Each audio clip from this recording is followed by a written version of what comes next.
Bueno, perfecto.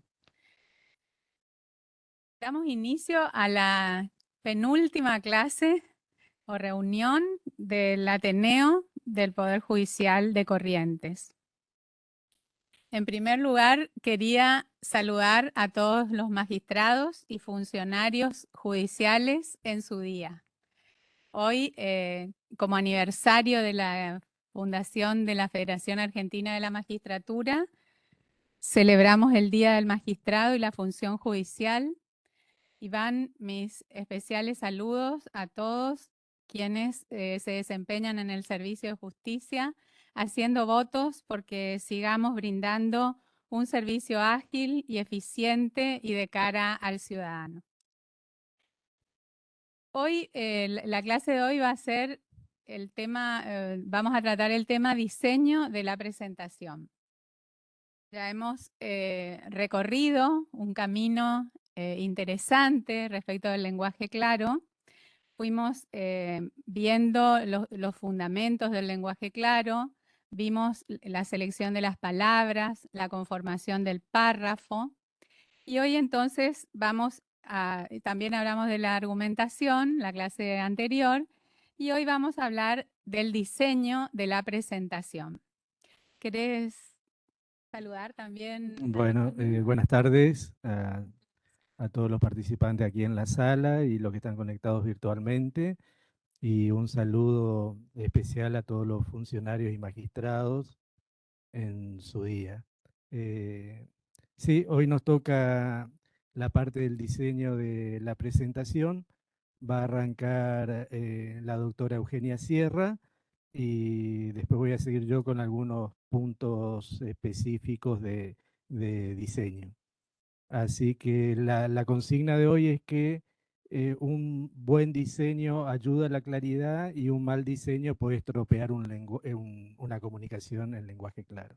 Así que es tan importante, como decía la doctora, elegir las palabras, hacer una buena construcción de oraciones y de párrafos, también tener una buena estructura o hilo argumentativo, pero el último punto que tenemos que ver es cómo está presentado nuestro escrito, sea en forma escrita, papel físico, ahora con el expediente electrónico se apunta a la claridad digital y también vamos a hacer algunos breves apuntes sobre presentaciones orales. Así que va a arrancar la doctora María Eugenia Sierra y después voy a Sí, decir. y dentro de unos 45 minutos hacemos una pausa para que puedan preparar un mate o tomar un té. Bueno, vamos a entrar entonces en tema, vamos a hablar del diseño de la presentación. La agenda que tengo preparada yo es la parte de las presentaciones escritas y el doctor va a referirse también a las presentaciones orales, además de otros temas que también va a desarrollar. Voy a hablar de los tipos de letras, negrita, subrayado, itálica, el uso de las mayúsculas, los espaciados, los márgenes, títulos, subtítulos e índices. Y les tengo una noticia, algo novedoso que vi que hace un juez de la Ciudad Azul, que también les voy a mostrar al final. Las presentaciones escritas, entonces, el diseño concretamente de las resoluciones judiciales. Lo primero que yo quería decirles es que una sentencia es un texto escrito. Más allá de todo lo que es y de todo lo que se ha escrito que hacen los jueces al dictar una sentencia, es por sobre todo, o al menos, un texto escrito. Además, más allá de la oralidad, los jueces van a seguir expresándose a través de sentencias escritas, con lo cual las piezas más importantes del proceso siguen siendo, de alguna manera, como dice la doctora, textos escritos. Entonces es un texto escrito que contiene una decisión jurisdiccional que resuelve las cuestiones del proceso, sintéticamente. Su estructura, ustedes saben que está señalada en el Código Procesal Civil y Comercial, donde nos dice que tenemos que tratar las cuestiones sometidas por las partes a resolución del juez, sintética o escuetamente, Luego dice que tienen que estar los fundamentos tratados separadamente. Y después, como conclusión, la decisión, ¿no es cierto? Absolviendo o condenando por lo pedido en la demanda. Eso es básicamente, eso nos va señalando ya una estructura. Todos sabemos que empezamos con el visto y el detalle de las partes, la fecha, el lugar, el número, la identificación de esa sentencia. Y luego vienen el resulta, es decir, todos los antecedentes, un resumen de la causa, que es importante saber que es un resumen y no una transcripción de todos los actos de la causa. Los considerandos que tratan, por supuesto, los fundamentos de hecho y de derecho, es decir, cómo sucedieron los hechos de acuerdo a la sana crítica racional en la valoración de la prueba, y luego la selección de la norma, que hablamos la clase pasada un poco de cómo hacer la fundamentación mediante el método deductivo y el caso en que era insuficiente para los casos difíciles. Y luego el fallo, es decir, se hace lugar a la demanda parcialmente, se rechaza, etc. Y todo esto es muy importante que respetemos las reglas del lenguaje claro que fuimos ya viendo en la redacción. Entonces tenemos una estructura general, pero que nosotros podemos personalizar aplicando las reglas del lenguaje claro de manera de seguir el hilo, de no cansar al lector, de hacer más sintética la exposición, no redundante, no repetitiva, no hacer tantas citas. Bueno, todo eso es lo que fuimos viendo. Entonces ahora lo que interesa es cómo lo vamos a presentar en la página, porque estamos diciendo que la sentencia es un texto escrito. Y lo que quiero que se lleven hoy, muy importante, es que las páginas escritas son imágenes visuales. Es decir, tienen que ser atractivas, tienen que ser estéticamente lindas, amigables. Pensemos en cualquier obra de arte o en cualquier fotografía sin más, que queremos ciertos detalles, que esté en el centro, que esté iluminado, que esté la sonrisa, etcétera, que reflejen el momento. Entonces, de esa manera tendríamos que ver la página una vez que vamos a diseñar la sentencia. Vamos a hacer el diseño, la parte visual de la sentencia. Yo sé que hacer una sentencia no es una tarea sencilla. Dijimos que está sujeta a plazo siempre ese trabajo, que una vez que decidimos la solución, que encontramos la jurisprudencia justa, siempre ay no, y ahora las costas, no, y ahora los honorarios, no, y los intereses, y todas cuestiones accesorias. Así que les digo, bueno, ahora miren la página y háganla simpática, va a parecer, no, ya demasiado. Lo que quiero decirles es que una vez que uno elige con qué letras vamos a trabajar, cuál va a ser la disposición, el espaciado, etcétera, una vez que tenemos esa decisión, lo más probable es que ya la vayamos repitiendo. Es decir, esto que vamos a hacer hoy no es un trabajo que cada sentencia va a llevar, sino que podemos ya ir adquiriendo un ejercicio, adoptar un texto, un diseño, y entonces se hace mucho más llevadero. Todos sabemos que cuando entramos nos dicen, bueno, ¿cómo se hacen las providencias? Sí, y nos dan un modelo y ese es el modelo que copiamos. Justamente el lenguaje claro lo que nos propone es revisar las fórmulas, revisar eso que venimos trayendo como costumbre, como cultura y volcarlas con un diseño entonces más accesible, más claro. Entonces, eso quiero decir cuando digo que las páginas escritas son imágenes visuales. ¿Por qué vamos a hablar hoy del diseño? Porque el lenguaje claro no es simplemente escoger bien las palabras, ser breve, párrafos cortos, etcétera, sino que tiene 5 pilares que repito permanentemente, pero que tengo que recordarlos hoy porque justamente vamos a hablar de uno de ellos. El lenguaje claro se asienta sobre los siguientes pilares. La audiencia, es decir, el destinatario, a quién nos estamos dirigiendo con la resolución judicial que adoptamos. Tener un claro propósito al iniciar la redacción de ese documento jurídico. Por supuesto, la redacción, es decir, las reglas que fuimos viendo de gramaticalidad, cohesión, coherencia, elegir las palabras, formar el párrafo. La estructura, que básicamente les estaba diciendo, está en el Código Procesal Civil, las partes esenciales, pero cómo distribuir dentro de esas partes esenciales va a ser otra vez una cuestión personal. Y por último, el diseño. El diseño es el procedimiento enfocado a trabajar el aspecto visual del texto. Es decir, si dijimos que la sentencia es un texto escrito, que el texto escrito es una imagen visual, entonces vamos a trabajar para que esa imagen visual nos presente un texto fácil de leer y que el lector ubique lo que necesita y que pueda entender y usar esa información. Entonces, el propósito que tenemos al diseñar nuestra página va a ser que el lector sienta desde el principio que el texto va a ser fácil de leer.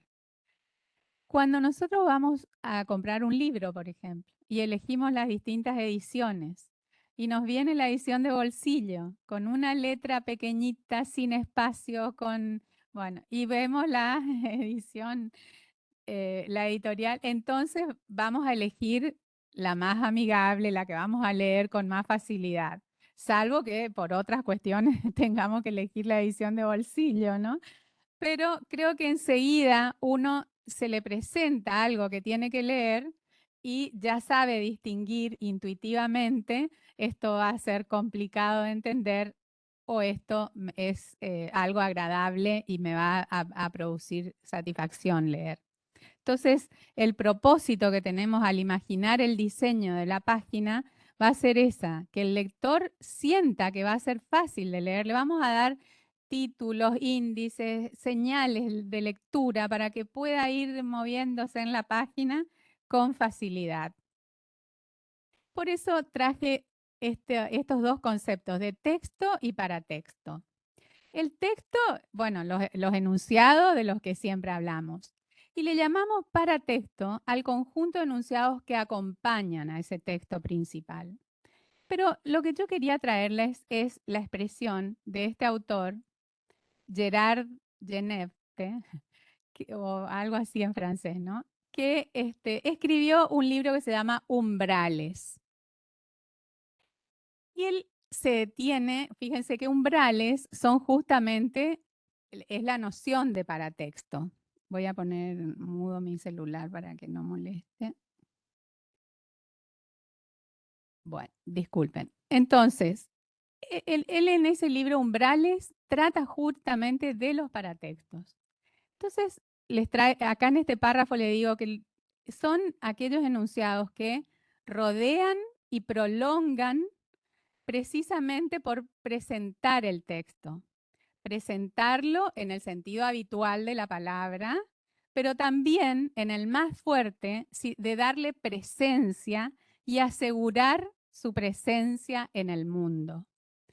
Fíjense lo importante, es decir, nosotros nunca encontramos un texto si no es dentro de un libro o dentro de un expediente o en la computadora. O sea, siempre va a estar rodeado de una serie de elementos que lo hacen existir como tal. En un libro, los paratextos van a ser la tapa, la contratapa, el prólogo. Entonces, son todos esos elementos que rodean al texto. Hay algo más que dice este autor en Umbrales. Dice que esos elementos son, bueno, un umbral y no una frontera o un límite, en el sentido de que es como esa casa a la cual ingresamos primero por el zaguán y vamos entrando lentamente y todo ese ingreso nos hace sentir cómodos. Tenemos ganas de ingresar a través de esa puerta. Entonces, estas ideas son las que me hicieron sentir simpatía por todos estos aspectos que rodean al texto. Y por eso acá en la siguiente diapositiva les puse la puerta, justamente una puerta como iluminada que nos va a ayudar a entrar al texto.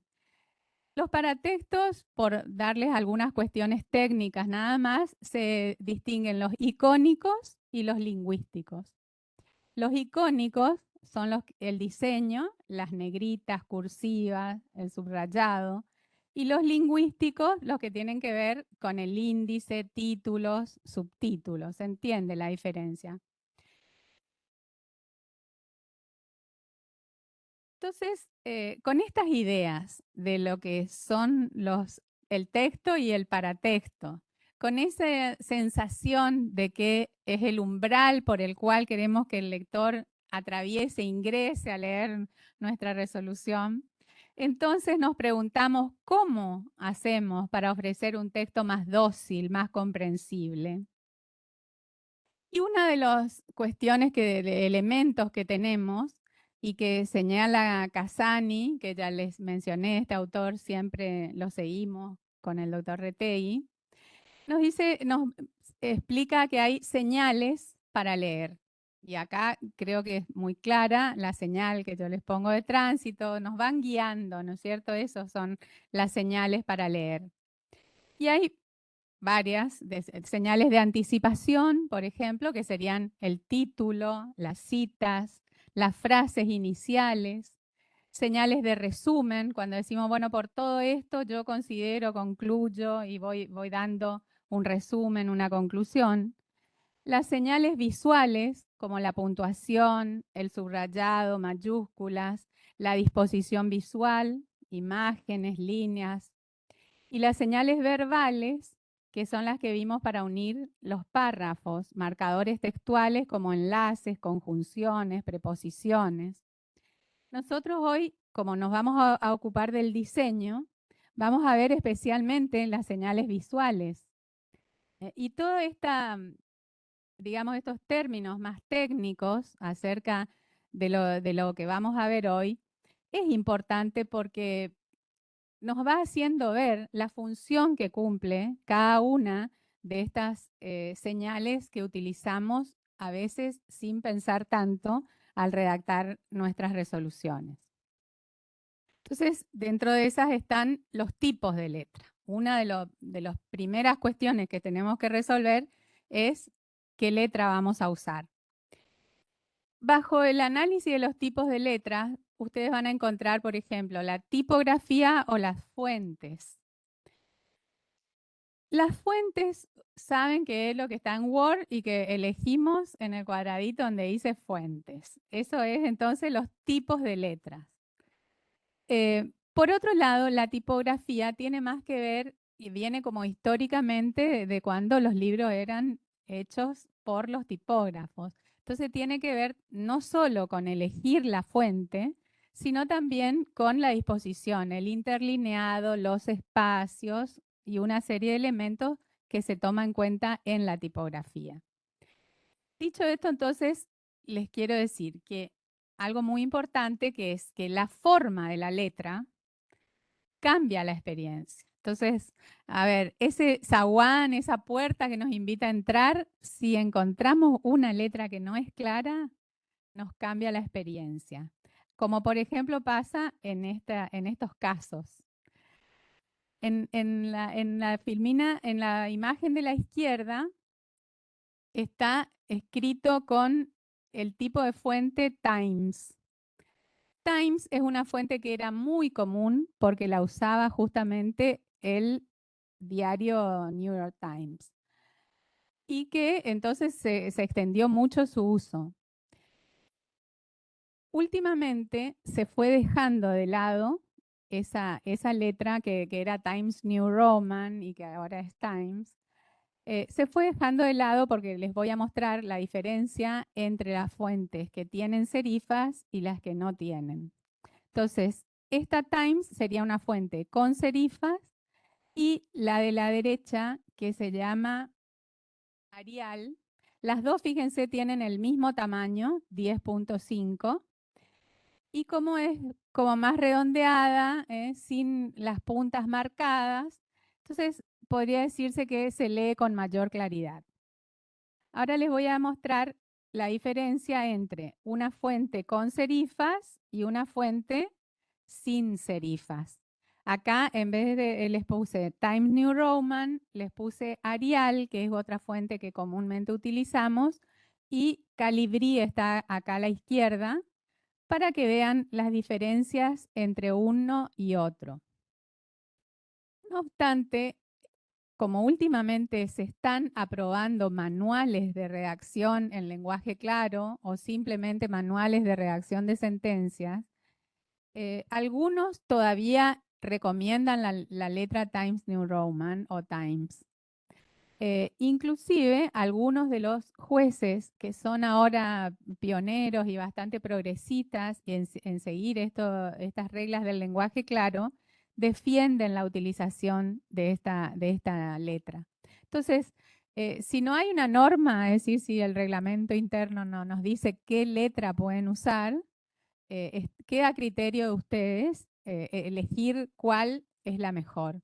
La idea, ¿no es cierto?, es que el texto sea legible y sea claro. Seguimos con las letras. Ahora les quería decir que las letras, las fuentes, también pueden tener una variedad, que es la versalita. Versal es la mayúscula, o sea, una letra que es más grande, que tiene una cierta tipografía diferente. Y versalita es la mayúscula, pero del tamaño de las letras minúsculas. En el Word, si ustedes entran a la parte de letras con Control M y entran a una pestaña que dice Efectos, ahí podemos convertir la letra en versalita. Es decir, hacerla del tamaño de las minúsculas. No obstante, estas dos tipos de letras que están acá, Algerian y Castelar, son letras que directamente son en versalitas, o sea, no se puede poner la minúscula, eso significa. ¿Qué podemos escribir con versalitas? Y ustedes ya habrán visto, porque nosotros somos muchos lectores de muchos libros, entonces habrán visto que cuando se dice la bibliografía, y ahí tienen un caso, Ortega y Gasset, por ejemplo, estaría colocado en versalitas. No es la mayúscula de esa letra, fíjense el tamaño, distinta de la que está acá. Y también las cifras romanas se podrían usar versalitas. Acá les pongo otras que también podrían elegir y ya les digo, del catálogo pueden elegir las que les gusten, pero acá las más usadas, Arial, Verdana, Tahoma, Calibri, ya les mencioné, Cambria. Entonces, el objetivo, no nos olvidemos, hacer que el texto luzca bien en pantalla y en papel. Prueben a veces imprimir, podemos probar. Y la elección de estas letras, estas son todas similares. Entonces, podríamos decir que tienen un estilo clásico, formal, pero en otros escenarios, la elección de la letra tiene un significado, ya tiene, es una elección por algo informal si elegimos otros tipos de letras, o mayor personalidad si elegimos una de trazo grueso, como una de trazo más débil sería que es más liviano el mensaje. Entonces, la selección de la letra, además de tender a la claridad del texto, también puede estar dando un mensaje del tono que tiene ese mensaje. Arial es una letra confiable y Calibri es la que reemplazó a Times New Roman. Ahora vamos a ver otro de los recursos estos visuales o de señales, que son negrita, subrayado e itálica. Estos tienen un nombre que se dice recursos diacríticos. ¿Y qué queremos decir cuando hablamos de recursos diacríticos? Quiere decir que cuando cambiamos la forma, el tamaño, el grosor de la letra, estamos dándole un sentido diferente a esa palabra. Entonces, Fíjense que cuando ponemos negrita, queremos decir que eso es importante. En cambio, cuando ponemos algo en cursiva o entre comillas, estamos diciendo de que o es textual o es una palabra que no está usada en su sentido. Entonces, el recurso diacrítico refiere a eso, ¿no? A modificar el tamaño, el grosor, etcétera, pero para hacer notar que esa palabra o esa frase está utilizada en un sentido diferente o con alguna importancia. Entonces, cuando su forma se altera, vamos a encontrarnos con la cursiva, cuando cambiamos el tamaño, la versal o versalita, como lo vimos, y cuando alteramos el grosor con la negrita. Recordemos entonces que se cambia el valor de las palabras o el sentido cuando usamos alguno de estos recursos diacríticos. La letra redonda es la letra común, o sea, acá no estamos hablando ya de fuentes, sino simplemente de que la letra que usamos para escribir es la redonda. Cuando salimos de la redonda, o sea, todas las definimos en comparación con esta. Por eso es la más habitual en los textos, es la que tiene mayor verticalidad en sus trazos rectos y por eso no tiene reglas de uso específicas. Es decir, todo lo que escribimos se escribe con letra redonda, salvo que queramos hacer estas excepciones. La letra cursiva es la que tiene una cierta inclinación. Entonces, la redonda es la de los trazos rectos, la cursiva tiene cierta inclinación. Ustedes saben en Word que tiene un botoncito que apretamos y convertimos la palabra o la frase en cursiva. Cuando no tenemos cursivas, no teníamos ese recurso o estamos escribiendo a mano, ponemos entre comillas. Bueno, nuevamente, cuando usamos la cursiva, entonces le queremos dar o énfasis o significar que esa palabra le puede resultar ajena al lector. Por ejemplo, forma parte de una jerga o un metalenguaje. Y acá les traje algunos ejemplos. En extranjerismos, la paliza ha sido por una vendetta entre bandas mafiosas. Vendetta sería la palabra extranjera. Para dar énfasis, le dice, a ver si te das cuenta. Si lo hizo fue porque quiso, no porque se lo pidieran. Y entonces hacemos énfasis en que si lo hizo fue porque quiso en el mensaje. Para los títulos de obras, por ejemplo, en la exposición se podrá ver El hombre de Vitruvio de Leonardo. Entonces, El hombre de Vitruvio, que es el nombre del cuadro ese famoso, va con mayúscula, perdón, con cursiva. Cuando hablamos de especies vegetales, el bosque de encinas, Quercus ilex, se deteriora, ese nombre lo ponemos en cursiva. Y por supuesto todas las locuciones en latín, que eso estamos acostumbrados, a posteriori, a priori, ad hoc, ad infinitum, ad libitum, y así seguimos. Ahora me voy a referir a la negrita. Todos saben que es un trazo más grueso que el común de la letra redonda común. Pero la Real Academia Española no estableció ninguna regla que determine cuándo usar las negritas. Pero las negritas las usamos para destacar lo importante. Eso fundamentalmente. Ya vamos a ver que el subrayado le está dejando paso a la negrita. Es la manera de destacar. ¿Qué pasa? Cuando nosotros vemos un texto todo clarito y aparece la negrita, nos llama la atención. Entonces, lo que se llama escaneo, cuando hacemos así un vistazo rápido de la hoja, ¿a dónde vamos? A la negrita. Y entonces, el lector hace esa mirada rápida y ubica enseguida lo importante. Y el autor le sirve para comunicarse de esa manera con el lector y decirle, esto es lo importante que quiero decirte. Va a determinar de modo gráfico la estructura y la jerarquización del contenido. Lo que es importante es usar con moderación. No toda la página en negrita ya perdemos, nos olvidamos que destacamos. Y acá les traje dos ejemplos. Uno, la fecha de la audiencia, el día 7 de noviembre a las 20 horas, le destacamos en negrita la fecha y la hora.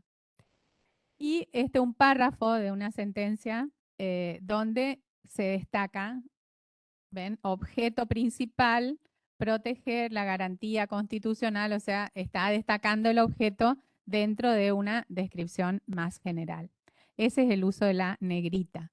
Y acá el Superior Tribunal, que lo usa mucho y en general en los tribunales colegiados, para destacar quiénes van haciendo uso de la palabra en los acuerdos. Entonces enseguida encontramos el voto del doctor Nis, el voto del doctor Seeman, etc.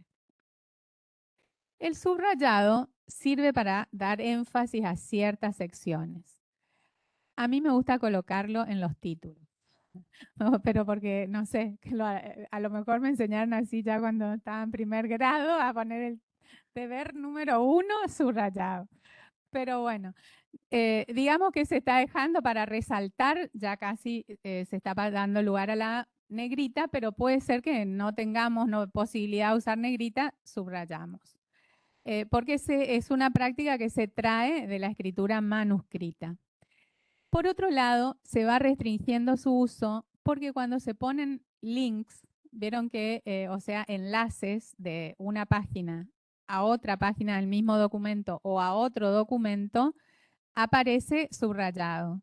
Entonces, se reserva el subrayado para el nombre de ese enlace, para que uno advierta que es un enlace, y entonces no utilizar subrayado para otra cosa. De todo esto que vimos de estas señales, una sola es suficiente para destacar algo. Entonces, cursiva, negrita y subrayado es una exageración.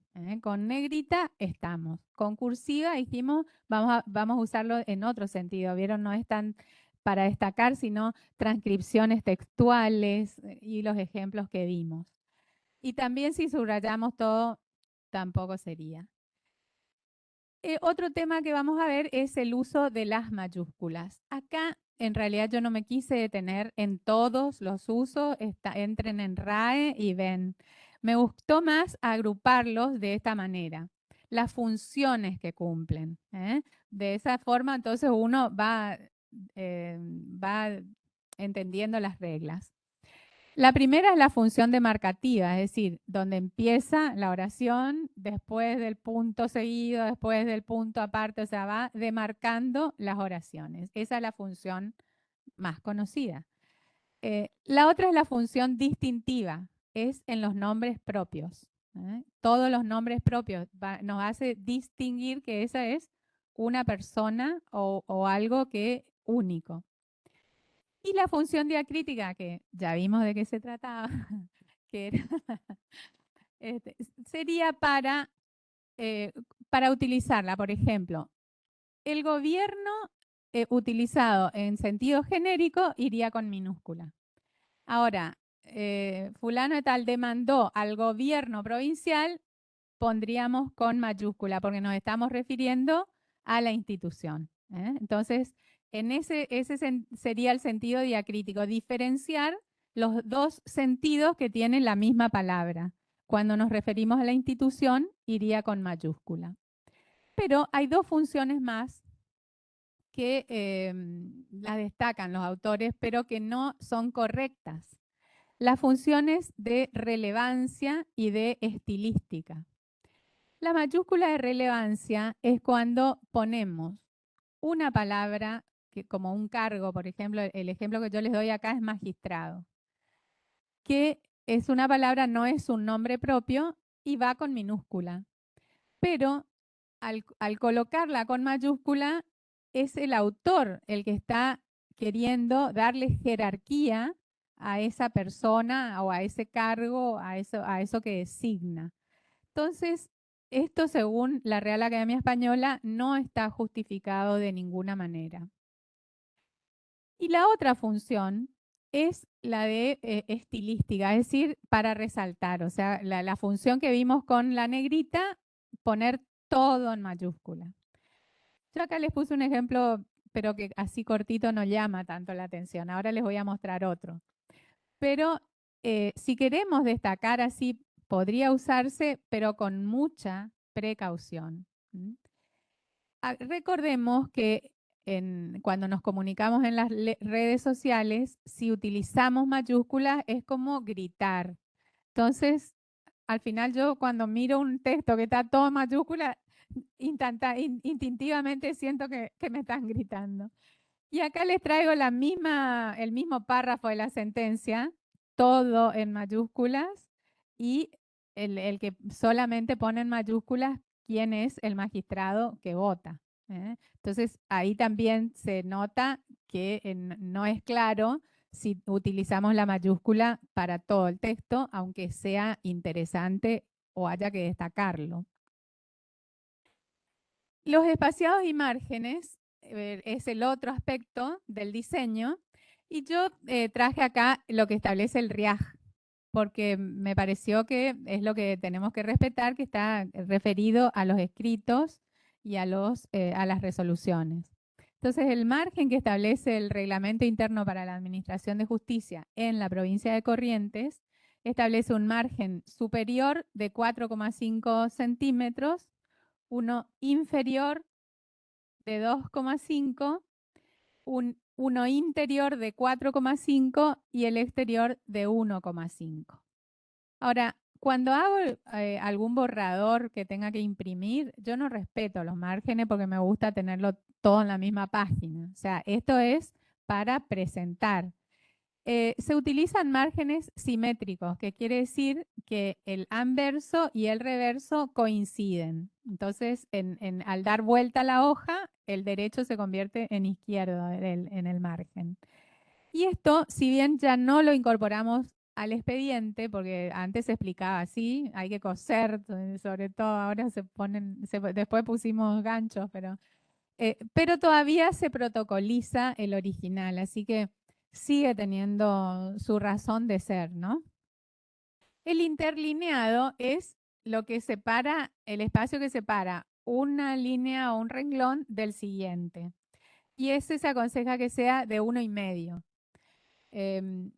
Cuanto más amplio y espacios en blanco tiene la página, la vista descansa. O sea, tenemos que pensar que es una imagen visual. Entonces, la vista descansa. Si tiene que mirar todos los renglones seguiditos, es más difícil.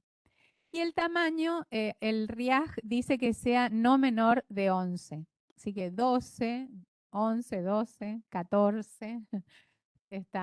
Y depende de la letra. Hay algunas letras que en el mismo tamaño son más grandes que otras.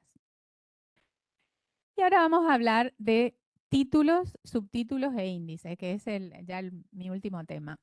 ¿Cómo estoy de tiempo? Voy bien. Me quedan unos minutos. El índice. Miren, es novedoso si una sentencia tiene un índice, ¿no? Y más novedoso todavía si un expediente tiene índice. Pero nosotros hacíamos, cuando era expediente papel, de alguna manera nos amañábamos en la carátula o en una hoja de ir anotando quiénes eran las partes, quién estaba rebelde de los domicilios, etcétera. O sea que sin que sea algo reglamentario o publicado, se utilizaba como ayuda. Bueno, formalmente el índice es la tabla de contenido. Ahora, cuando nosotros queremos comprar un libro, miramos el índice, a ver qué contiene, si nos va a interesar, o sea, nos da una idea de todo su contenido y también de la estructura lógica de ese contenido. Está al final tal cosa, bueno, desarrolla todo un capítulo sobre tal tema que es el que me interesa. Apenas le dedica 2 páginas, no me interesa el libro, sería así, ¿no? Pero el índice entonces ordena los títulos y cumple esa función de organizar el proceso de lectura, porque ya sabemos dónde ubicar cada cosa en el contenido.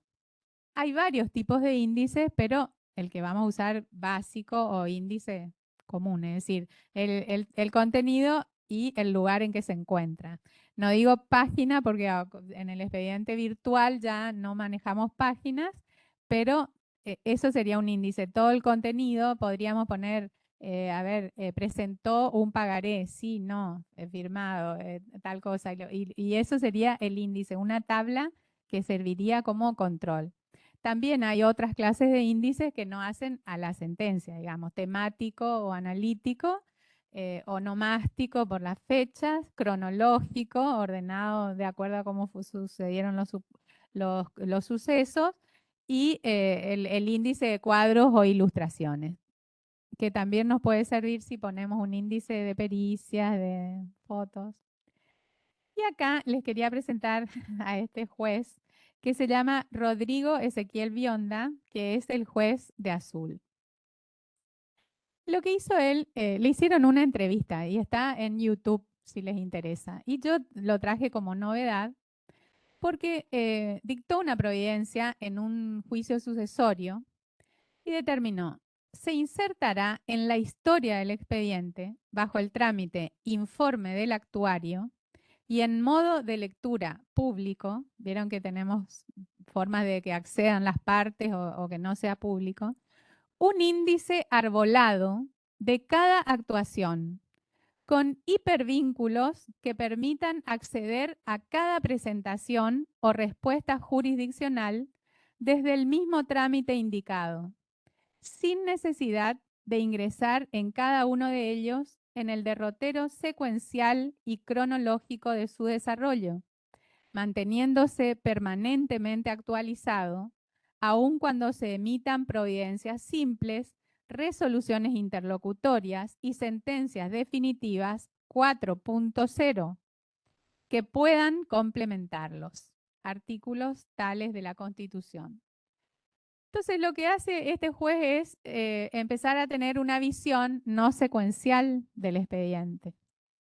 El índice les voy a mostrar cómo funciona. Un índice secuencial nos llevaría a, de esta manera, demanda, contestación, prueba, sentencia. El índice arbolado, como señala el juez, tiene distintos niveles y nodos. Ay, perdón, me fui. Ahí está. Tiene niveles y nodos. Es decir, no vamos a ir, no tenemos que atravesar por demanda, contestación, etcétera, para llegar al otro acto. Simple, lo podemos saltear. Y además no es secuencial, porque de un mismo nodo va a ir por un lado que sí, por otro lado que no, contestó, excepcionó. ¿eh? Yo hice muy someramente la idea, pero para que ustedes se dieran cuenta qué quiero decir con que no es secuencial. Ya no va a ser primero tal cosa y seguir el paso así estricto, sino que podemos saltar directamente a la actuación que nos interesa. Y acá tienen el ejemplo, esta es la mesa, la MEV de ese juzgado, y eligió entonces una sucesión. Entramos y ahí está señalado cómo ingresamos al informe del actuario, que es lo que él ordenó por providencia que se incluyera. Y fíjense, aparece entre todos los actos procesales del expediente. Y por último, este es el índice, donde este expediente, él mismo explica, apenas tenía 30 actuaciones, dijo. Por lo tanto, y era un sucesorio, ¿se acuerdan que les comenté? Entonces todavía acá, no sé, citación de coherederos, libramiento, no, todavía no se hizo, no se cumplió. Pero sí, escrito de inicio, certificado de función, certificado, acta de nacimiento, matrimonio, etcétera, está. Y si nosotros, por lo que él dice, ingresamos, o sea, hacemos clic en uno de estos ítems del índice, vamos directamente a la actuación procesal. El índice que recopila los títulos y subtítulos, es decir, nos organiza todo el contenido. El título se tiene que corresponder con el contenido. Normalmente nosotros los títulos que usábamos era y vistos, decíamos, y considerando, y resulta. Ahora están reemplazando el resulta por antecedentes, los considerando por fundamentos de hecho, de derecho, bueno, se va cambiando entonces esos títulos. Y los subtítulos son aquellos que añaden información. Una vez que tenemos los considerando, entonces vamos a empezar la demanda, la contestación, la traba, la litis, no sé, lo que amerite ir desgranando para que el texto sea claro. Después va a venir el análisis de los daños seguramente y así sucesivamente con títulos. Les decía que este índice era un índice del expediente, nos llevaba a las actuaciones. Pero también hay jueces que dictan la sentencia, por eso él dice sentencia 4.0, porque la sentencia contiene un índice con links, pero hipervínculos dentro del propio documento. Entonces uno quiere ir al fallo y va directamente al final de la sentencia. O quiere ver el análisis de los daños, el cálculo de la indemnización, etcétera, cliquea y va directamente a la página que contiene esos detalles.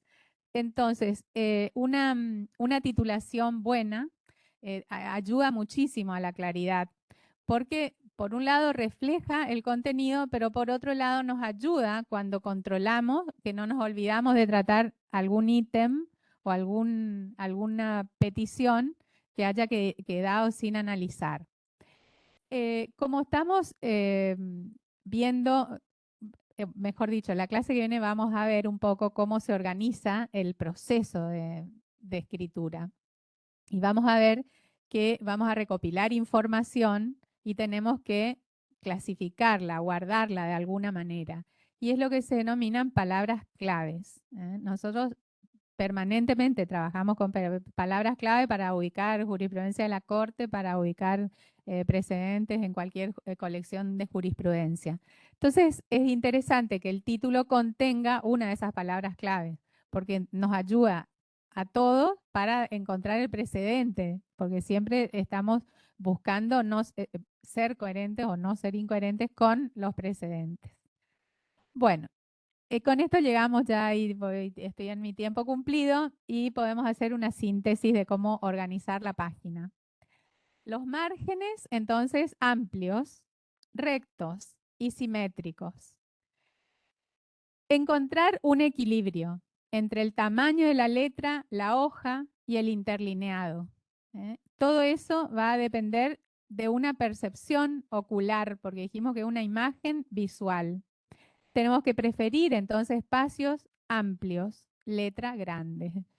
Los párrafos que se pueden marcar o con un espacio y un interlineado doble, que se llama línea blanca, o también utilizando un poco de sangría al inicio de cada párrafo. Las expresiones importantes, títulos, palabras claves, o simplemente un contenido importante, tienen que marcarse gráficamente y vimos la forma en que podíamos hacerlo. Pero ser cautos, no podemos llenar todo de llamadas de atención porque tampoco va a ser placentero leer. Y los títulos y subtítulos son aquellos que etiquetan el texto principalmente, son como etiquetas. Entonces, que sean cortos, que sean atractivos, que indiquen lo que busca el lector y por otro que contengan esas palabras claves que nos ayuden a ubicarlos. Bueno, con esto termino. Ay. Y les dejo, los invito a que vean un poquito en Instagram que voy subiendo informaciones sobre el lenguaje claro y la verdad es que me gusta mucho el intercambio que recibo con los seguidores de esa página. Así que allí van a encontrar material, bibliografía, tips, como decimos, ayudas. Bueno, si no hay preguntas, hacemos el break. No sé si hay preguntas. Nosotros,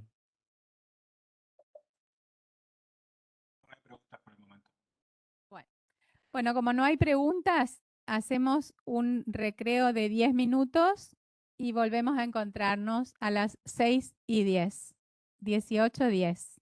Muchas gracias. el chat. Eh, Hoy es la quinta clase del Ateneo de este año.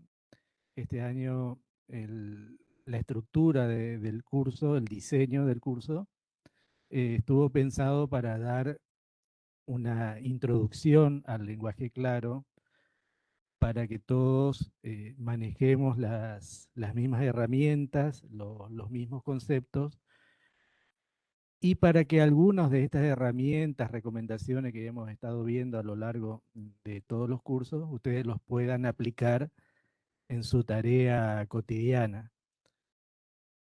El objetivo básico del curso es que todos conozcamos estas herramientas y que alguna de ellas, no digo todas, porque como decía recién la doctora Eugenia Sierra, decía que escribir en lenguaje claro no es fácil porque tiene muchos matices que hay que ir manejando y aprendiendo, pero lo que tiene es como conducir, por ejemplo. ¿Ustedes se acuerdan cuando empezaron a conducir, a manejar un auto, un coche? Que todo lo hacen de una manera consciente y con miedo a equivocarse. Después, cuando uno va aprendiendo, introyectando las pautas de conducir, casi diríamos que el 90% de la conducción es automática. Lo mismo pasa con el aprendizaje de estas herramientas. O sea, cuando uno practica y practica, aunque sea una, dos, tres de estas recomendaciones, después ya se van como incorporando al hábito de pensar en cómo escribir. Y lo va haciendo de una manera automática. El otro día dimos con la doctora Sierra una clase en la Escuela Judicial de Provincia de Buenos Aires, y el tema de las palabras de la jerga, que utilizamos mucho, cuando uno las pone de resalto esas palabras, después ya no puede dejar de verlas. No sé, o sea, una vez que dice todas estas palabras son palabras de la jerga y las va marcando, después cuando uno lee el texto es como que ya no puede dejar de verlas. Entonces, vuelvo al propósito del curso, era que contemos con estas herramientas, que vayamos practicando y un poco como manejar la práctica, como manejar un auto, o inclusive, recuerdan cuando uno va a aprender a andar en bicicleta, que con ruedita, después le saca la ruedita y no, poneme la ruedita, y toda una discusión hasta que alcanza el equilibrio y uno se larga. Después ya es todo automático, ya no piensa. En cambio, cuando uno practica conscientemente, al comienzo es como artificial, cuesta un montón. Pero una vez que empieza a permear esa herramienta en una tarea automática, se va haciendo mucho más fácil escribir en lenguaje claro, porque uno no tiene en cuenta las 120, 200 recomendaciones que dimos acá, pero practicando algunas nos vamos a empezar a permear en la tarea consciente de aplicarlas cotidianamente. El otro día escuchaba un psicólogo que decía que a veces vivimos como en un adormecimiento cognitivo, es decir, que hacemos las cosas tan cotidianamente que a veces no nos damos cuenta que las hacemos. Por ejemplo, dónde dejamos las llaves, cepillarnos los dientes, ya no estamos pensando cómo cepillar, no estamos, y cuando uno deja las llaves en un lugar distinto no las encuentra. Pero eso es porque hacemos todo tan automático, pero eso porque si no el cerebro estaría recargado, digamos, de todo el tiempo que sea consciente lo que hacemos. Por eso cuando decía la doctora Sierra recién, bueno, ahora tenemos que ver también el tema del diseño, era, yo me imagino, eso también, digamos, o sea, eso también importa. Así que no se preocupen, digamos, al principio cuesta un montón. Y además es algo que no tiene un límite, que siempre se está trabajando, que siempre se está perfeccionando. A veces con María Eugenia intercambiamos papers o libros y mira este detalle, mira el otro. O sea, siempre hay algo nuevo que va saliendo y que va perfeccionando el trabajo y el aprendizaje que uno hace. Pero vuelvo al punto de partida. El propósito del curso era dar a conocer estas herramientas. Después está en ustedes poder aplicarlas, trabajarlas. Y al principio es como andar en bicicleta, uno se cae, no alcanza el equilibrio, después solo, ya de manera automática, puede de alguna manera que va fluyendo esa redacción más en lenguaje claro. El psicólogo este hablaba, por ejemplo, del subte de Tokio, ¿verdad? Donde los guardias dicen en voz alta la tarea que están haciendo. Por ejemplo, están las puertas abiertas, el tren está por salir y esos anuncios le hacen ver de que no están trabajando en o sea, no están haciendo de una manera automática algo que puede ser fatal. Igual que el checklist del piloto de avión. O sea, por más que ya lo sepa, tiene que completar el checklist para que no haya ningún problema en el vuelo. Bueno, me fui un poco por las ramas. Sí.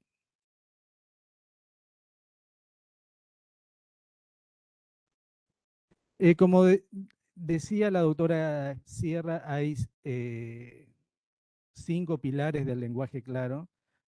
Yo voy a hacer énfasis en 3 de ellos, que uno es la expresión, el otro la estructura y lo que vemos hoy es el diseño. En la expresión ya vimos el tema de las palabras, el tema de las oraciones cortas, de cómo construir los párrafos. En el tema de la estructura que vimos la clase anterior, que es el tema de cómo se estructura una sentencia, una resolución, un texto jurídico, y para eso nos valimos de algunas estructuras generales de la argumentación. La doctora habló de todo el tema deductivo, y yo hice algunos comentarios de algunas estructuras que se utilizan en la argumentación jurídica, como sería lo que les comenté en la clase pasada del IRAC, PRAC, y algunas secuencias narrativas que ya están de alguna manera estandarizadas. Y por último, dice la definición de la Federación Internacional del Lenguaje Claro, está el tema del diseño. Y cuando comenzamos esta clase señalábamos que un buen diseño ayuda, pero un mal diseño lo estropea todo.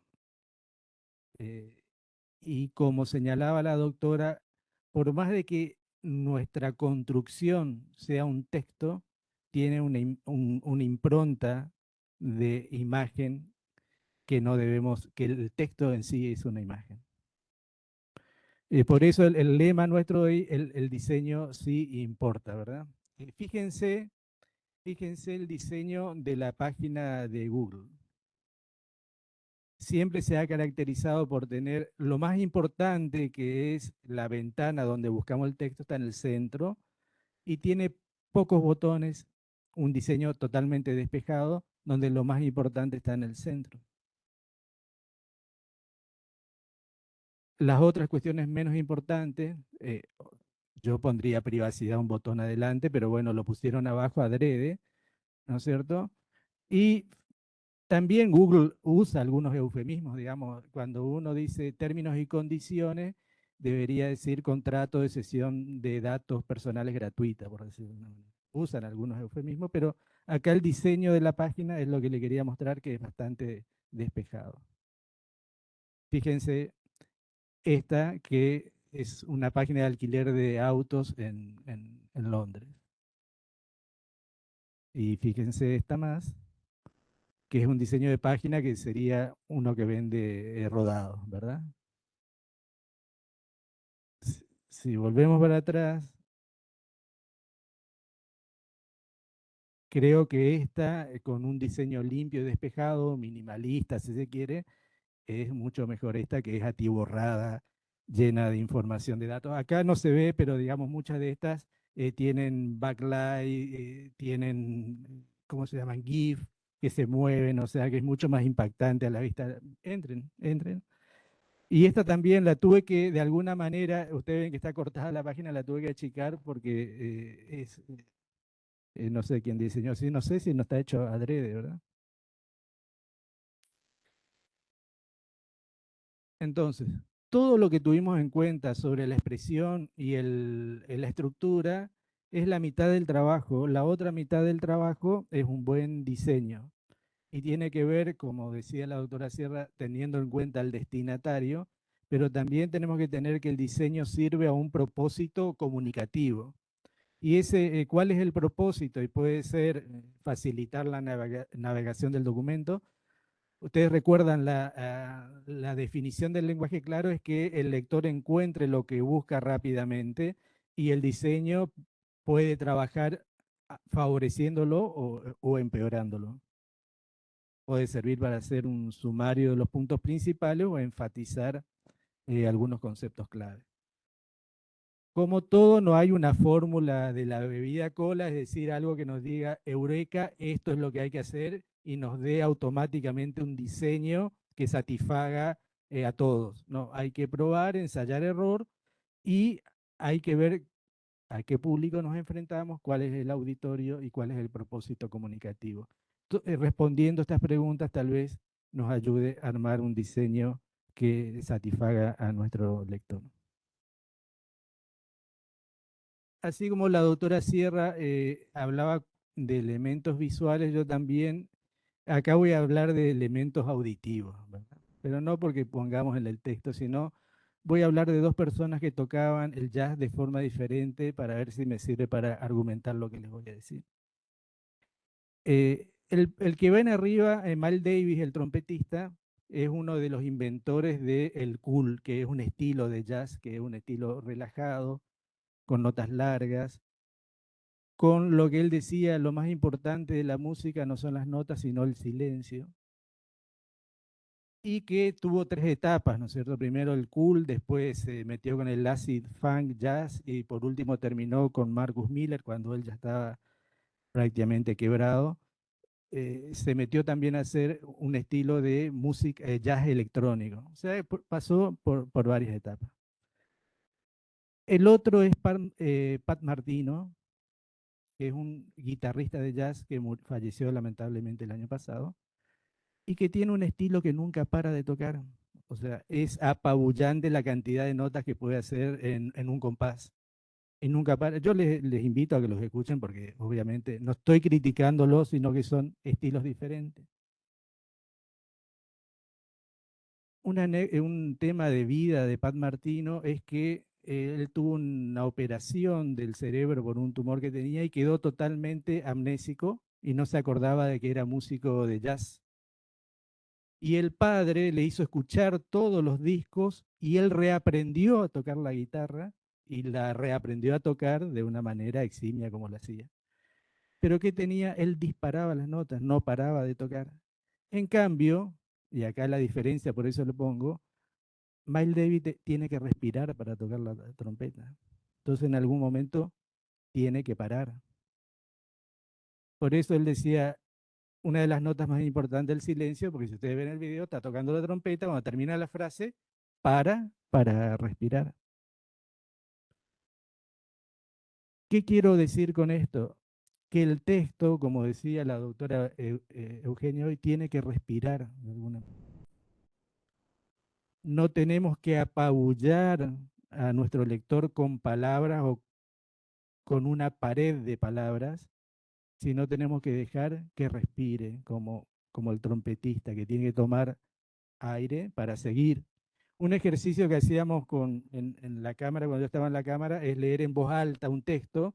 Cuando faltaba el aire, ahí había que cortar, digamos. Cuando el que estaba leyendo se cansaba o no le daba el aire, ahí había que cortar.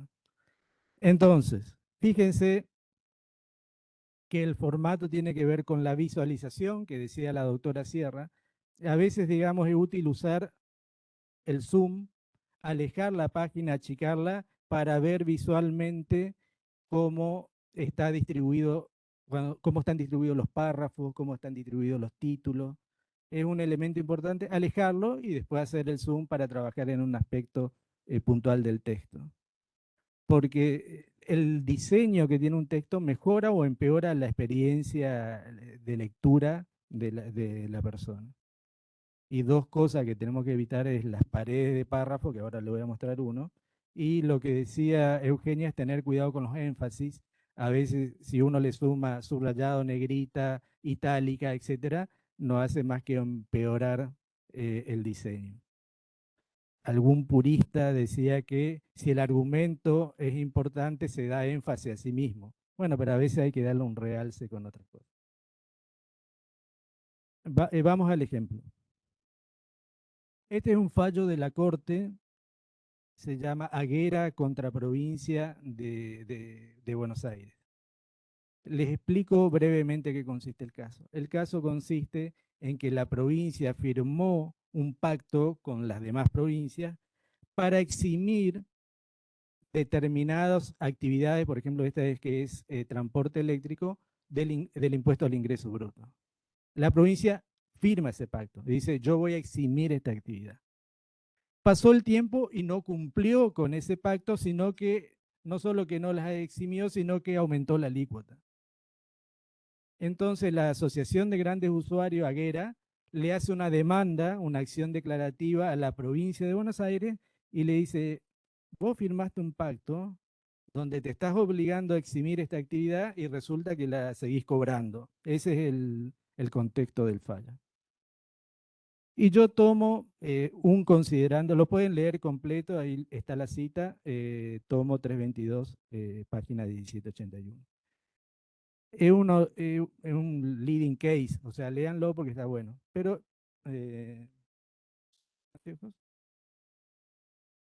voy a leer este párrafo, ¿no?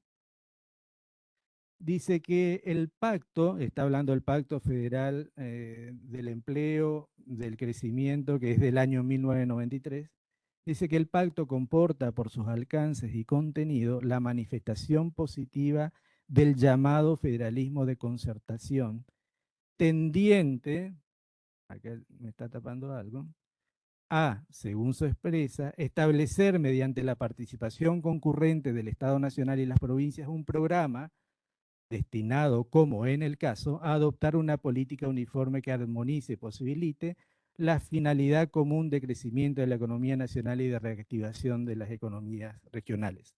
Ya me está faltando el aire. Tal aspiración recogería la vocación de la Constitución Nacional creadora, según lo expresó esta Corte en fallos 178.9, de una unidad no por supresión de las provincias, sino por conciliación de la extrema diversidad de situación, riqueza, población y destino de los 14 estados, y la creación de un órgano para esa conciliación, para la protección y estímulo de los intereses locales, cuyo conjunto se confunde con la nación misma. Se trataba, recordaba la sentencia, de consagrar el principio de hacer un solo país para un solo pueblo. Esto es lo que se llama en diseño una pared de texto. O sea, hay varias ideas que están concatenadas y que uno ve en un solo párrafo que cuesta leer. Yo también soy malo para leer, pero cuesta leer. Entonces, ¿qué hice yo? Dividí en dos párrafos y suprimí un montón de palabras que me parecían que podían estar de alguna manera innecesarias. Por ejemplo, ustedes ven en el texto de arriba lo que es el párrafo originario. Y fui tachando aquellas palabras que me parecían de alguna manera redundantes con lo que quería decir, cuál es la idea central.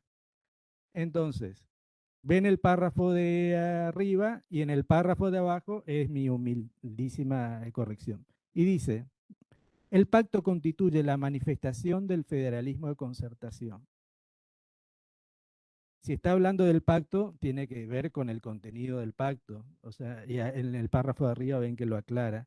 Después habla de manifestación positiva. Y sí, toda manifestación, a salvo que es positiva de lo que está hablando, ¿verdad? Entonces le puse, el pacto constituye la manifestación del federalismo de concertación. Y toda esta frase larga, tendiente a, según se expresa, establecer mediante la participación concurrente, le puse que la finalidad, su finalidad del pacto, es que el Estado Nacional y las provincias establezcan un programa de política uniforme que armonice y posibilite el crecimiento de la economía nacional y de reactivación de las economías regionales. Esto es diseño, ¿no? O sea, uno edita el texto para hacerlo más comprensivo y claro. Creo que se gana en claridad.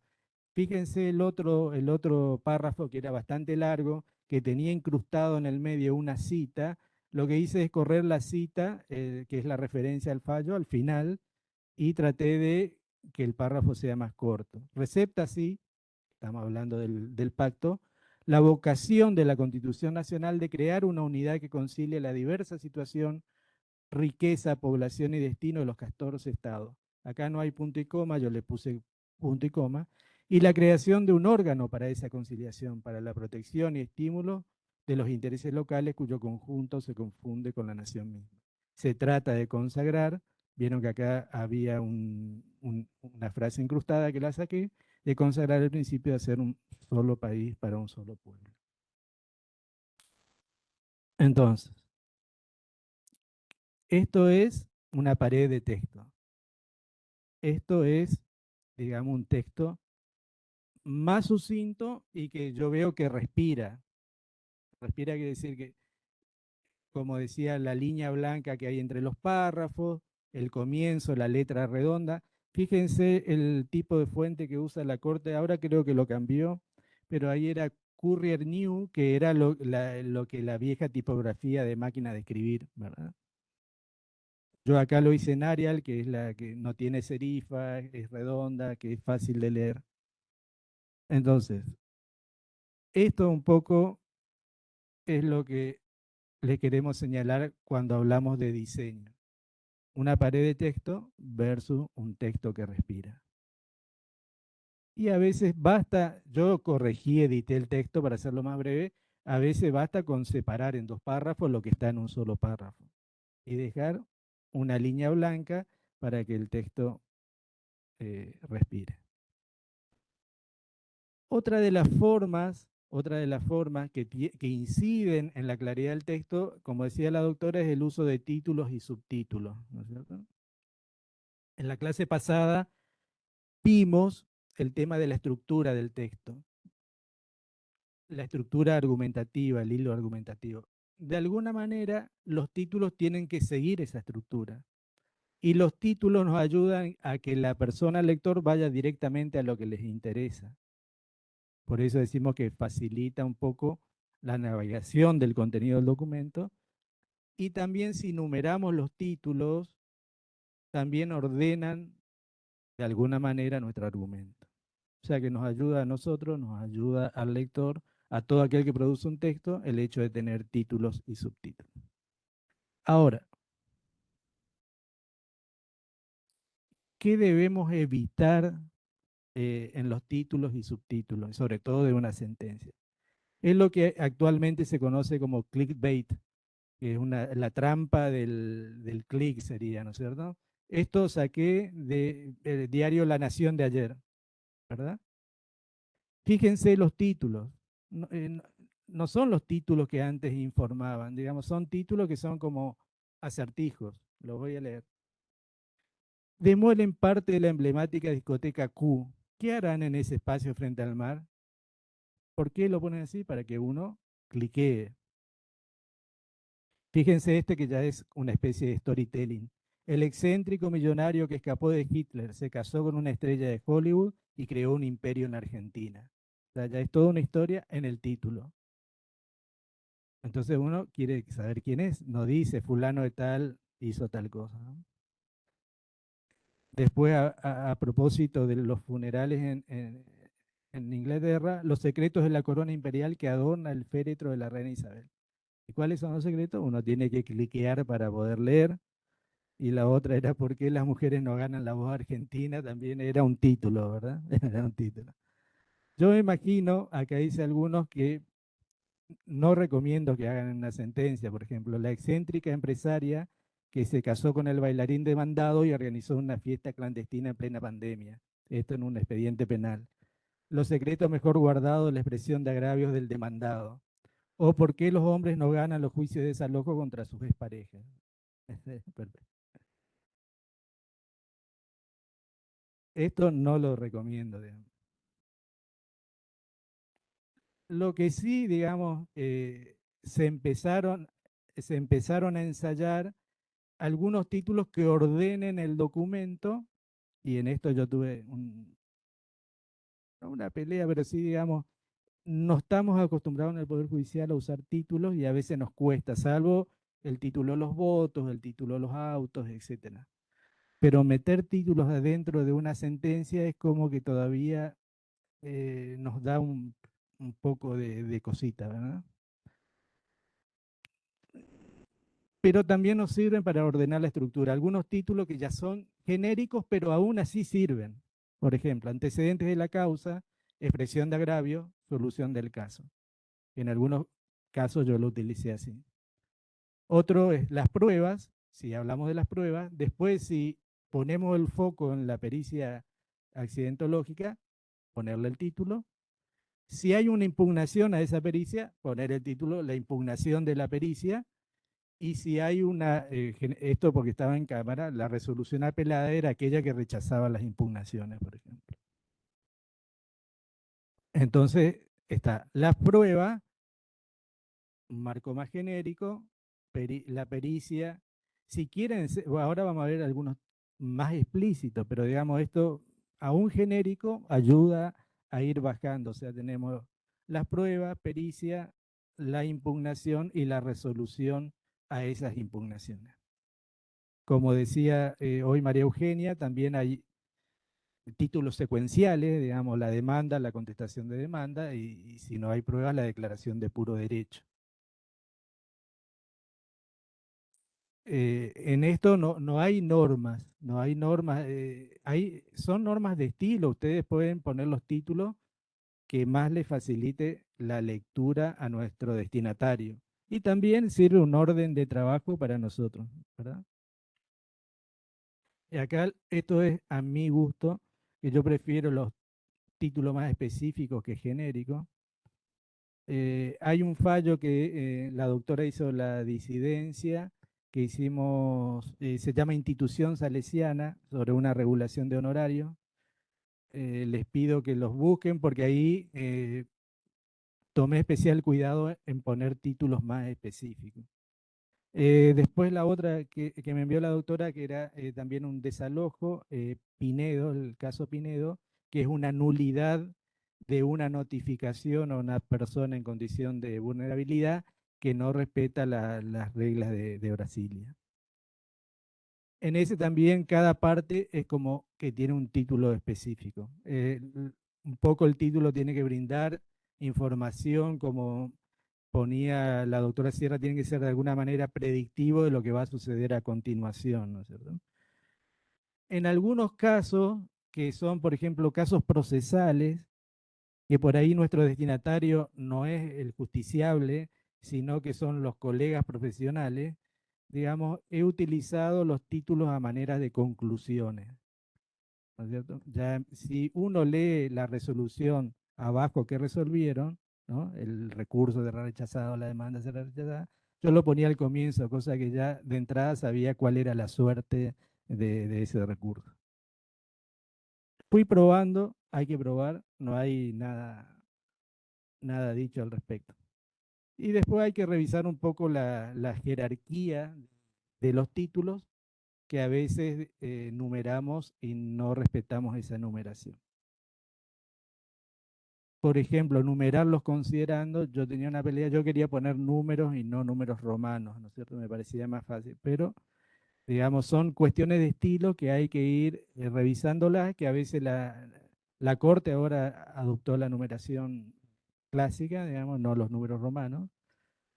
Y la numeración de títulos también, el mismo editor, el mismo procesador de texto nos va dando, a medida que uno va poniendo en las viñetas, nos va dando automáticamente el orden de la... Todo esto cuando nosotros escribíamos a máquina y con carbónico no existía. O sea, ahora tenemos viñetas, subviñetas y distintos. Bueno, pero antes, digamos, esto de edición del texto no lo pensábamos mucho porque no teníamos las herramientas. Ahora sí tenemos las herramientas y con el expediente digital es como que se hace más acuciante esto del diseño. Eh, las listas. Otra cosa que facilita mucho la lectura es el armado de listas, con viñetas, o sea, los bullets, o numerados, como ustedes quieran. para cuando se usan en las listas. Se usan para muchas cosas, pero en nuestro caso de texto jurídico, cuando hay un concepto jurídico complejo, a veces se lo rompe, se lo parte en partecitas y cada una de esas viñetas es la de construcción de ese concepto jurídico. Y la otra cosa de la viñeta que facilitan de alguna manera cuando hay que fijar condiciones y requisitos. Por ejemplo, ¿vieron el listado de requisitos de un recurso de queja? Eso es típico para una lista, digamos. Va cumpliendo, no va cumpliendo. Una acción de amparo, el recurso extraordinario local, el recurso extraordinario federal. Ya hay una lista que uno tiene que, de alguna manera, chequearla para cumplirla, ¿verdad? Que sea una cuestión federal, que el último tribunal de la causa, que la resolución fue en contra del apelante. Todos esos son títulos o listas que se pueden hacer y facilitan la lectura. Yo en la profesión, digamos, cuando hago un recurso extraordinario, generalmente pongo cada una de estas condiciones en una viñeta. Entonces, ya saben que esto es aspectos formales, estos aspectos del tribunal, estos aspectos de los agravios, entonces facilita de alguna manera la lectura. Traigo como ejemplo acá un fallo, una resolución que dictamos en la sala 1 cuando yo formaba parte, que en este caso estábamos con la doctora Magán, es la resolución 263/20, que trata de la exclusión de los profesionales de la Ley de Defensa del Consumidor. De alguna manera lo que dice en este voto es romper el artículo 2 de la ley y hacer una lista de condiciones para que funcione la exclusión. Y yo la llamé de alguna manera como una exclusión subjetiva objetiva. Puse así y abajo está el listado de todas las condiciones para que el profesional sea excluido de la Ley de Defensa del Consumidor. Ayer hablábamos con Eugenia de a veces poner como ejemplo lo que uno hace y a uno le da un poco de pudor, digamos, pero decíamos, bueno, pero si también nosotros predicamos esto, también el ejemplo de lo que hacemos o hicimos también es válido, así que le pido disculpas que estoy trayendo mi propio ejemplo. Pero acá, si ustedes ven, están los requisitos objetivos subjetivos para la exclusión de la ley de defensa del consumidor. Si lo quieren buscar, es una transcripción. De las normas se desprende los requisitos de exclusión, 2 puntos, y ahí están las viñetas, como le llama el procesador, profesión liberal. Una viñeta, el profesional debe desarrollar su actividad en forma autónoma e independiente. Porque cuando trabaja en forma de empresa, está dentro de la ley. Tiene que tener título universitario, expedido por una universidad nacional, no basta que sea una actividad reglamentada, sino que tiene que ser título universitario. Matrícula otorgada por entidad autorizada legalmente. Esto recuerdan que en algunos tipos de profesiones hay un ente que gobierna la matrícula, entonces, y esa matrícula tiene que estar apoyada, como el caso de los abogados, en un estatuto especial que es la que regula la actividad profesional. Porque, por ejemplo, algunos oficios hay inscripciones, pero no tienen el título profesional habilitante. Y por último, el requisito, todo esto tiene que cumplir el profesional para estar fuera de la ley. Y por último, los servicios deben corresponder a la profesión matriculada. ¿Por qué esto? Porque hay un fallo de Cámara Comercial Nacional, que dice, fue el caso de un veterinario, que decía, bueno, tus servicios como veterinario sí están excluidos de la ley, pero no la venta la venta de alimento para animales. Eso ya era una actividad comercial y esa actividad comercial sí está dentro de la... Entonces, una forma de hacer una lista es ir cortando por parte el artículo de la ley y ver todas las condiciones y especificaciones que nos piden. Esto de hacer una lista.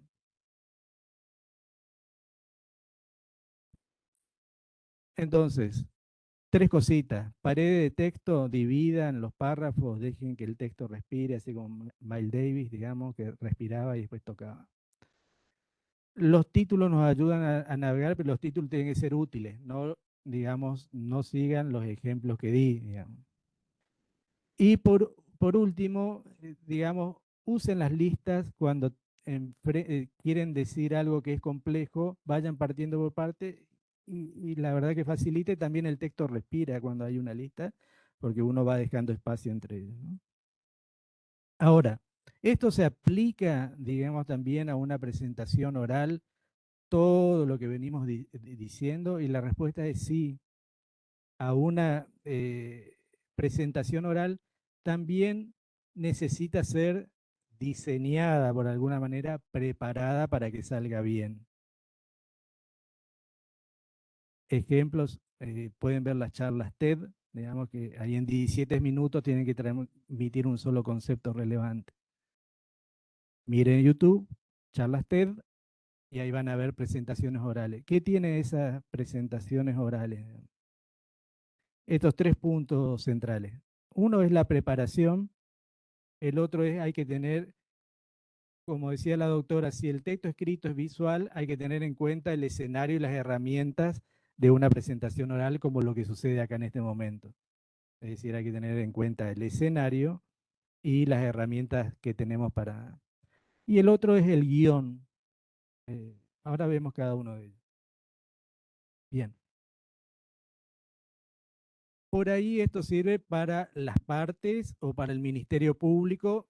Dijimos que el juez solo tiene que expresarse, digamos, a través de una sentencia escrita. Pero fíjense, digamos, el caso ahora que estuvo muy en boga del fiscal Luciani, que tuvo que hacer una presentación oral por un medio audiovisual. Entonces, ¿qué les recomiendo acá, digamos? ¿Hay temor en una presentación oral? Sí, pero utilícela a su favor, digamos, ¿no es cierto? Porque en una presentación oral no es como un escrito que yo tengo tiempo de corregir antes de presentar, sino que está ocurriendo en vivo y si yo me equivoco, digo cualquier cosa, como les estoy diciendo ahora, digamos, está en juego la reputación como abogado o como fiscal o como defensor, las defensorías oficiales, ¿verdad? Para eso hay que prepararse. Si es una presentación importante, agarre a un familiar y haga el acting frente al familiar, eh, frente al espejo, lo que sea. En casa ya está medio cansado, ya, pero bueno. Ya uno practica solo hablándole a las plantas, pero bueno, pero hay que prepararse, hay que prepararse. Pero esta preparación tampoco tiene que ser que uno pierda de alguna manera la naturalidad, porque no hay algo más feo, digamos, que hacer una presentación que la persona no tiene naturalidad para el expresarse. Y lo que dice de alguna manera el de charlas TED es que no importa cómo te vestís, la voz, lo que decís, sino que importa el mensaje que estás transmitiendo. O sea, lo importante es el mensaje. Pero también tenemos que tener en cuenta la arquitectura, el escenario donde estamos. Siempre recomiendan ir 5 minutos antes para recorrer, mirar, ver cómo está dispuesto el escenario, cómo se va a hablar en el tema penal, en los debates, cómo ver un poco, probar las herramientas si tenemos micrófono, no tenemos, etcétera, etcétera. Todo eso tiene que estar porque no hay algo más feo cuando está hablando, se corta, hay que volver para atrás, digamos, ahí la claridad un poco. Y el tema del PowerPoint, ¿es o no es? Por ejemplo, el otro día que tuvimos la charla de la presentación de mi libro, yo no usé PowerPoint ni el otro tampoco, pero yo tenía ahí de alguna manera todo lo que iba a cubrir en la charla. Pero puede ser o no un tema importante. También los PowerPoint, algunos, fíjense, creo que con la doctora vamos manteniendo un estilo que son PowerPoint despejados o minimalistas. No son PowerPoint que abruman a la gente con información. Fíjense, nosotros ponemos 2 o 3 puntos y no más. Pero bueno, eso también se va aprendiendo y se va perfeccionando con el tiempo. Yo me acuerdo mis primeros PowerPoint era realmente horrible, no era una herramienta, sino que un espanto. En fin. Ahora esto parece más lindo. Además, digamos, el PowerPoint tiene un botón que se llama diseñador y tira algunos diseños automáticos, están muy lindos. Bien. Y el otro tema que no debe olvidarse alguien que hace una presentación oral es el guión que tiene que seguir. No vaya a enfrentar un auditorio sin tener un guión de las ideas principales, porque en definitiva lo que quiere hacer el que está hablando es que la persona que está escuchando vaya vivenciando o comprendiendo las ideas que estamos transmitiendo.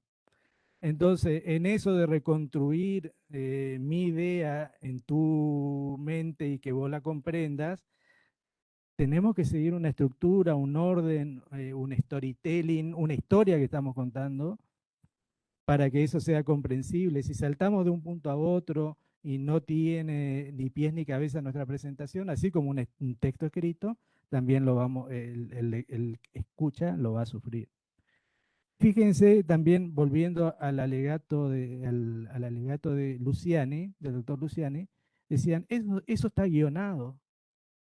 Y todo como lo decían como algo peyorativo, yo lo tomaba como algo positivo. Es decir, qué bueno que está guionado, qué bueno que ha seguido un guión, ¿verdad? Que ha tenido, más allá de los aspectos jurídicos y del juicio en particular, lo que yo les digo es que tener un guión, aunque sea en la mente de uno, en un papelito que tenga anotados los puntos principales que va a tratar, ayuda. Ustedes saben que también en algunos teatros el script, digamos, de lo que dice el actor, se va corriendo como una filmina también, ¿no es cierto? Ustedes ven en la televisión, parece que están mirando al costado porque están leyendo. Entonces, ¿cómo hacerlo? Y bueno, algunos tienen la habilidad de acordarse todo lo que van a decir. Yo, por ejemplo, me apoyo mucho en la filmina para seguir un cierto orden. Y hay personas que les gusta memorizar las partes principales de su discurso, de su presentación, y eso le da cierta tranquilidad. Eso también no hay ninguna fórmula secreta, eso ustedes tienen que practicar con que se sienten más cómodos. Bien. Y el otro punto de la presentación oral es seguir todas las recomendaciones que seguimos con los textos escritos en lenguaje claro. O sea, que sea un estilo más conversacional, donde seamos breves, sencillos y la estructura que le llevemos a quien nos está escuchando sea simple de entender y seguir. Una cosa es un abogado defensor o un fiscal o un acusador o una defensoría cuando está hablando al juez y otro cuando el auditorio es más amplio tiene que de alguna manera manejar una estructura no ya tan entre especialistas, sino teniendo en cuenta las partes que está defendiendo. Y a esto se le suma, digamos, a las presentaciones escritas y a las presentaciones orales, se le suma lo que son las presentaciones en pantallas digitales. Hernán Cuadri, que es secretario en la Cámara de la Provincia de Buenos Aires, que escribe mucho en la ley, etcétera, acuñó un término que se llama claridad digital, que me parece bueno porque de alguna manera pone énfasis en que no es lo mismo, sobre todo para nosotros que tal vez venimos de la era analógica, leer en papel que leer en una pantalla. A lo que voy es, todas las recomendaciones anteriores sirven también para leer en pantalla. Lo otro que les digo es lo que se llama el costo marginal cero de la pantalla. ¿Por qué les digo eso? Porque antes, y sobre todo yo ejercía la profesión y a veces también nos pasaba en la sala 1, que uno hacía de una determinada extensión las cosas o tamaño de letra, porque tenía que cuidar el tóner y tenía que cuidar, digamos, las hojas.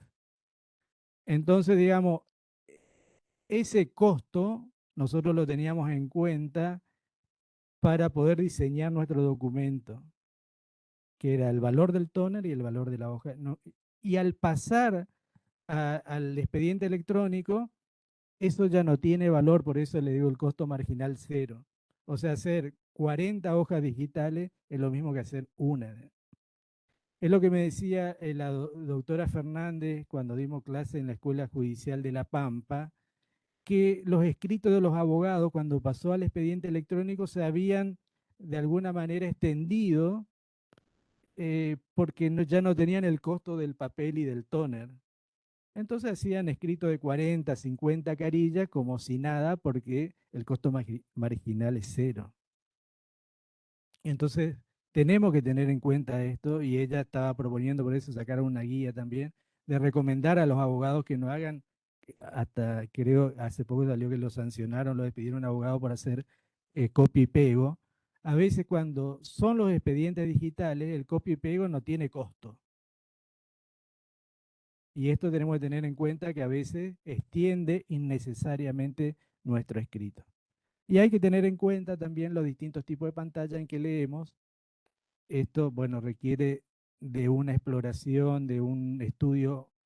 Yo los nombro nada más que tenemos que ver cuando el texto sale en un celular, en una tableta, en una... Y también en todo el tema de la claridad digital tenemos que seguir todas las recomendaciones o las prácticas que tenemos en lo que se llama UX Writing, que son los que escriben los textos, por ejemplo, de los botones de las páginas de Internet. O sea, ustedes ven el botón, ven un texto. Ese texto no aparece por arte de magia, sino que hay un escritor que dice cuál es ese texto. Cuando aparece, ustedes pinchan y sale un mensaje de error, ese mensaje de error está escrito por un escritor. Y para que esos mensajes sean útiles y centrados en el lector, tienen una serie de técnicas.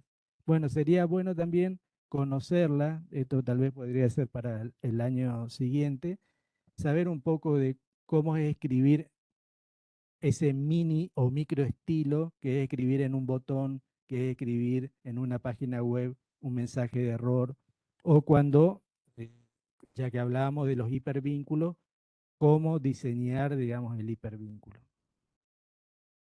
Creo que estamos bien de tiempo. Sí, bien. Bien, vuelvo al comienzo. ¿El diseño importa? Sí, importa, porque un buen diseño ayuda a la claridad del texto, que es en definitiva el mensaje, que es lo que queremos lograr. Un mal diseño empeora y a veces arruina inclusive un buen texto, ¿verdad? Un texto que está escrito con todas las recomendaciones del lenguaje claro, pero está mal presentado, tiene un diseño pobre. Y no solo sirve para los textos escritos, que como repito, me encantó el concepto, que son imágenes visuales, sino también sirve para lo que son las presentaciones orales y también sirve para lo que tenemos que explorar, que sería la claridad digital. Es decir, cuando pasamos del texto escrito impreso en papel al texto digital en pantalla. Así que ahí terminamos. Eh, si quieren alguna pregunta. Y en cuanto al diseño, es cuestión de empezar a probar otras fuentes de letras, otra disposición de la página, empezar a probar con los títulos. Y eso, como no está reglamentado, las providencias pueden aclararse, verse de numerar cada ítem que se provee, que coincida con el del petitorio, del escrito. Y todo eso va dando claridad, porque para el abogado es más fácil saber cuál punto del petitorio está proveído en la providencia. Así que los invitamos a trabajar un poquito en el diseño, en que el paratexto sea un lugar de acogida para el lector. Y en la clase que viene tenemos muchas sorpresas, así que por este mismo, en esta misma hora y este Esto es mismo horario. los parroquiales, como es. La última clase que tenemos el 13 de octubre, que no fue adrede, pero coincide con el Día Internacional del Lenguaje Claro, así que vamos a darle realce a esa fecha con la clase sobre la producción de textos jurídicos que tenemos programado, pero va a haber invitados sorpresa, invitados nacionales, invitados internacionales para nuestra última clase. Así que, ah, además, o sea que les invitamos especialmente a la última clase porque va a haber invitados de afuera. Ya confirmó su presencia Iria Dacunio, que es una lingüista española que está trabajando en el editor de texto Artex, que detecta de alguna manera con inteligencia artificial aquellas fallas para redactar texto más claro. Y algunos referentes del lenguaje claro van a estar acompañándonos en la última clase. Así que los invitamos especialmente a la última. Y lo que me decía Eugenia es que ya estamos programando las actividades del año que viene acá en el Ateneo. Y vamos a hacer un formulario, una encuesta eh, que les va a llegar a todos los inscriptos para ver cuáles de las actividades o contenidos resultan más votados o elegidos para de esa forma diseñar el curso del año que viene. Como les decía, acá vimos todo lo que es introducción al lenguaje claro y el año que viene podemos profundizar en los mismos contenidos o podemos ver otros, lo que a ustedes se les ocurra, y eso va a ser votado a través de un formulario que le vamos a mandar por correo a todos los que están inscritos y de alguna manera nos ayudan a ver qué es lo que están queriendo profundizar sobre el tema del lenguaje claro. Sí, así que les pedimos que respondan el cuestionario con sinceridad, con responsabilidad y que lo hagan todos, porque justamente es una manera de recibir una devolución un poco de lo que trabajamos todo el año y poder planificar algo que sea del interés de todos ustedes. Bueno, hasta la próxima clase. Muchas gracias. Bueno, muchas gracias.